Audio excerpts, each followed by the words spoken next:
اپنی بیوی کے گلی میں ہاتھ ڈالتا ہے تو اس کے ہاتھ لگانے میں ناظرین حضرت جابر ابن عبداللہ رضی اللہ تعالی عنہ سے روایت ہے، انہوں نے فرمایا یہودی کہا کرتے تھے کہ جو کوئی پچھلے طرف سے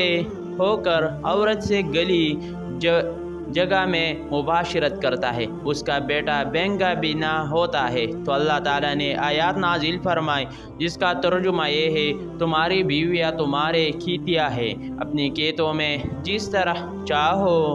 آؤ۔ ناظرین، ہم بستری ہفتے والے دن کو کیوں کرنے چاہیے؟ ہم بستری جمعرات کو کیوں ضروری ہے؟ ہفتے کا دن بھی ایک خاص دن ہے۔ ہم بستری جمعے کے دن کرنے کے فائدے اس ویڈیو میں آپ کے سامنے پیش کریں گے۔ حضرت علی رضی اللہ تعالی عنہ نے فرمایا ہر دن ایک سا ہوتا ہے مگر جمعے کا دن ہے وہ جمعرات سے بھی زیادہ افضل ہے۔ حضرت عائشہ صدیق رضی اللہ تعالیٰ عنہ نے عرض کیا یا رسول اللہ صلی اللہ علیہ وآلہ وسلم، عورتوں کو تو بہت سا ثواب مل گیا ہے، مردوں کے بارے میں بھی ارشاد فرمائے۔ اے سن کر نبی پاک صلی اللہ علیہ وآلہ وسلم مسکرائے اور فرمایا مرد عورت کا ہاتھ پکڑ کر مانوس کرتا ہے تو اس کے لیے ایک نیکی لکھی جاتی ہے۔ جو مرد پیار سے اپنی بیوی کے گلی میں ہاتھ ڈالتا ہے تو اس کے ہاتھ لگانے میں 10 نیکیاں لکھی جاتی ہے۔ جب وہ اپنی بیوی سے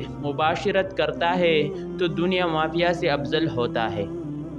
جب غسل کرتا ہے تو بدن کے جس بال پر سے پانی گزرتا ہے اس کے لیے ہر بال کے بدلے میں ایک نیکی لکھی جاتی ہے اور ایک گناہ معاف ہو جاتا ہے اور ایک درجہ بلند کر دیا جاتا ہے۔ اور غسل کرنے کے عوض میں جو چیز دی جاتی ہے وہ دنیا و معافی سے بہتر ہوتی ہے، اور بے شک اللہ تعالیٰ اس پر پہر کرتا ہے اور فرشتوں سے کہتا ہے کہ میرے بندے کے طرف دیکھو کہ ایسے سرد رات میں غسل جنابت کے لیے اٹھا ہے اور اس بات پر یقین رکھتا ہے کہ میں اس کا رب ہوں، تم اس بات پر گواہ رہو کہ میں نے اس کو بخش دیا۔ جمعرات اور جمعے کو ہم بستری اور غسل کرنے کے ترغیب اس لیے دی گئی ہے کہ ان کے مردوں کو نماز جمعہ کی ادائیگی کے لیے جامع مسجد جانا ہوتا ہے تاکہ آتے جاتے کہیں نظر پڑنے سے طبیعت میں کسی قسم کے شہوت پیدا نہ ہو اور خواہش نفس سے اطمینان ہونے کے سبب نماز اور خطبہ میں دل جمی حاصل ہو جائے۔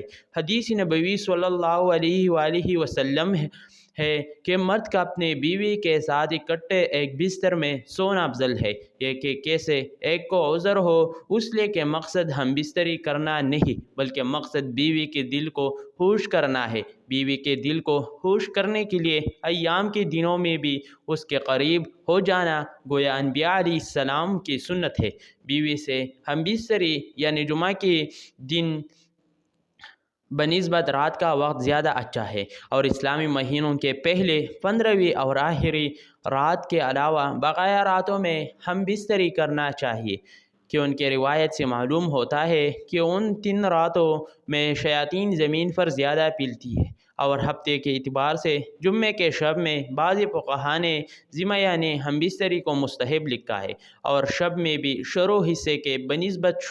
شب کا آخری حصہ زیادہ مناسب ہے کہ رات کے حصوں میں سو لیا جائے تاکہ دن بھر کے تکن سے راحت ملے اور ممکن سکون حاصل ہو۔ اور ایک فائدہ یہ بھی ہے کہ رات کا تھوڑا سا حصہ ہی جنابت یعنی ناپاکی میں گزرے گا، البتہ رات کا اتنا ہی حصہ بھی نہ ہو کہ پھر دوبارہ آرام کا وقت نہ رہے، کچھ دیر اس کے بعد بھی آرام کر لینا چاہیے۔ جب خاوند کو اپنی بیوی کے پاس آنے کی حاجت ہو تو اس کا طریقہ یہ ہے کہ بیوی کے ساتھ کمرے میں اس وقت اور کوئی نہ ہو تو حتیٰ کہ شیرخوار بچے بھی نہ ہو وہاں اگر بچہ سویا ہوا تو کوئی مضائقہ نہیں۔ شریعت نے میاں بیوی کو اختیار دیا ہے کہ وہ دن میں یا رات میں کسی بھی حصے میں مباشرت یا ہم بستری کو سر انجام دے سکتی ہے۔ شرعی تقاضا یہ بھی ہے کہ جس قسم کے محبت کے توقع مرد اپنی بیوی سے کرتا ہے اسی طرح کے توقع بیوی بھی اپنے شوہر سے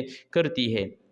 اخلاقی طور پر یہ مناسب نہیں کہ شوہر اچانک آئے اور اپنا طلب نکال کر یعنی ہم بستری کر ذمہ کر کے چلا جائے کہ بیوی بدستور تشنی رہے گی، جس سے اس کو تشویش اور حیران لاحق ہوگی۔ لیکن اگر اس ازدواجی ملاپ کو بخوبی سر انجام دیا جائے تو بیوی کے لیے بھی یہ مرحلہ آسان ہوگا۔ خاوند کو چاہیے کہ جب وہ اپنی ضرورت پوری کر لی تو بیوی کے پاس سے فوراً نہ ہٹے، کیونکہ اس سے بھی بیوی کو تشویش لاحق ہوتی ہے، بلکہ مرد اس کے بعد بیوی کے ساتھ تعدید موجود رہے، تاحال کہ یہ یقین ہو جائے کہ بیوی کی حاجت بھی پورے ہو چکی ہے اور مرد کا بھی ساتھ موجود ہے۔ حضرت ابو ہریرہ رضی اللہ تعالی عنہ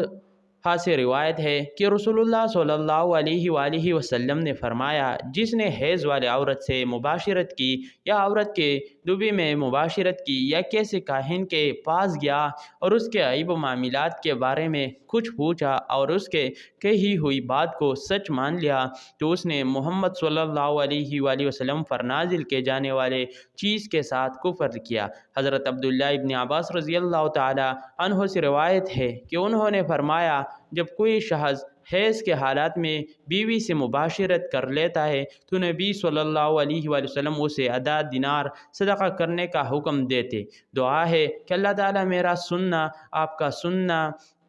اپنے برگاہ اللہ میں قبول اور منظور فرمائے، آمین۔ ناظرین، کمنٹ باکس میں اللہ تعالیٰ کے 99 ناموں میں سے ایک لکھ